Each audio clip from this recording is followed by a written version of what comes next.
nasubukan itong boxing noong siya ay kadete pa lamang ng Philippine National Police Academy o PNPA. Aminado si Torre na malaki yung pinagbago ng kanyang pangangatawan.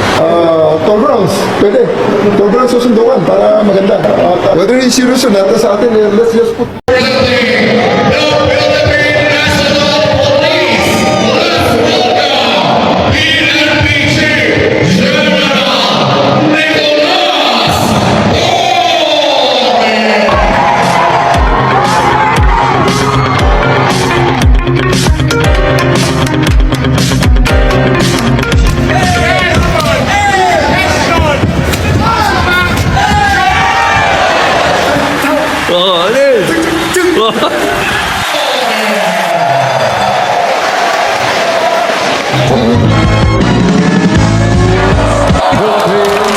Tonight, here's the challenger.